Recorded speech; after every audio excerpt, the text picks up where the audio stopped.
తెలంగాణ కాంగ్రెస్ ఎంపీల పనితీరు చర్చనీయాంశంగా మారుతోంది.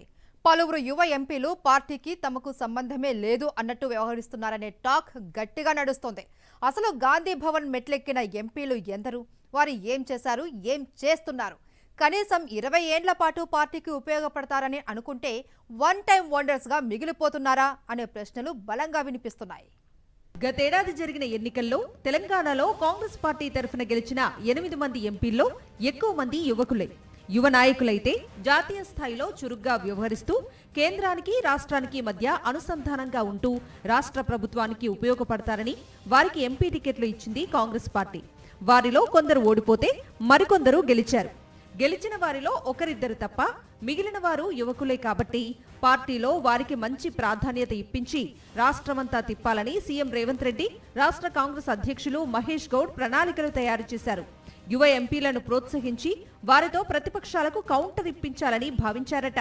కేంద్రం నుంచి తెలంగాణకు రావాల్సిన వాటాలు, మోదీ సర్కారు తెలంగాణ పట్ల చూపిస్తున్న వివక్షత, విభజన చట్టంలోని హామీల అమలు తదితర అంశాలపై తెలంగాణ కాంగ్రెస్ ఎంపీలు గలమెత్తాలని, ఆ మేరకు దూసుకుపోవాలని, రాష్ట్రంలో పార్టీ కార్యక్రమాలను ప్రజల్లోకి బలంగా తీసుకుపోవాలి అనేది కాంగ్రెస్ పెద్దల ఆలోచన.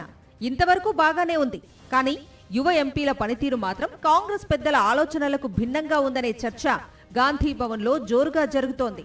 భువనగిరి ఎంపీ చామల కిరణ్ కుమార్, నాగర్-కర్నూల్ ఎంపీ మల్లు రవి మినహా మిగతా వారు పార్టీ కోసం పనిచేసిన సందర్భాలు చాలా తక్కువని గాంధీ భవన్ వర్గాల ద్వారా అందుతోన్న సమాచారం. కేంద్ర ప్రభుత్వం తీసుకుంటున్న నిర్ణయాలను తిప్పికొట్టడంలో, రాష్ట్రంలో ప్రతిపక్షాలు చేస్తున్న ఆరోపణలు అబద్ధమని తేల్చి చెప్పడంలో తెలంగాణ కాంగ్రెస్ యువ ఎంపీలు గట్టిగా కృషి చేస్తారని, పార్టీకి బలమైన గొంతుకలు అవుతారని కాంగ్రెస్ భావించగా, ఎంపీల తీరు మాత్రం ఎక్కడ వేసిన గొంగడి అక్కడే అన్నట్లుగా ఉందట. పలువురు యువ ఎంపీలు తమకు పార్టీకి సంబంధమే లేదు అన్నట్లుగా వ్యవహరిస్తున్నారట. వారు పార్లమెంట్ సమీక్షలు ఉంటే తప్ప గాంధీ భవన్ మెట్లు కూడా ఎక్కటం లేదట. Peddapalli MP Vamshi Krishna, Warangal MP Kadiyam Kavya, Nalgonda MP రఘువీర్ రెడ్డి, ఖమ్మం ఎంపీ రఘురాం రెడ్డి తదితరులు తమకు పార్టీతో సంబంధమే లేదు అన్నట్లుగా ప్రవర్తిస్తున్నారు అనేది తెలంగాణ కాంగ్రెస్ పెద్దల నుంచి అందుతోన్న సమాచారం. ఈ యువ ఎంపీలు పార్టీ కార్యక్రమాలకు దూరంగా ఉండటమే కాదు, తమ తమ పార్లమెంట్ నియోజకవర్గాల్లోని ఎమ్మెల్యేలతో నిత్యం ఏదో ఒక పంచాయతీ పెట్టుకుని పార్టీ నిర్మాణాన్ని, కార్యక్రమాలను డిస్టర్బ్ చేస్తున్నారని కాంగ్రెస్ పెద్దలు ఆగ్రహం వ్యక్తం చేస్తున్నారట. పార్టీలో క్రమశిక్షణ, బాధ్యతాయుతంగా ఎదగాల్సిన యువ ఎంపీలు పార్టీ అంటే పట్టనట్లుగా వ్యవహరించడం వారికే కాదు పార్టీకి కూడా నష్టమని ఎంపీలు సొంత పనులు పక్కన పెట్టి పార్టీపై ఫోకస్ పెట్టాలని సూచిస్తున్నారట కాంగ్రెస్ సీనియర్ నేతలు.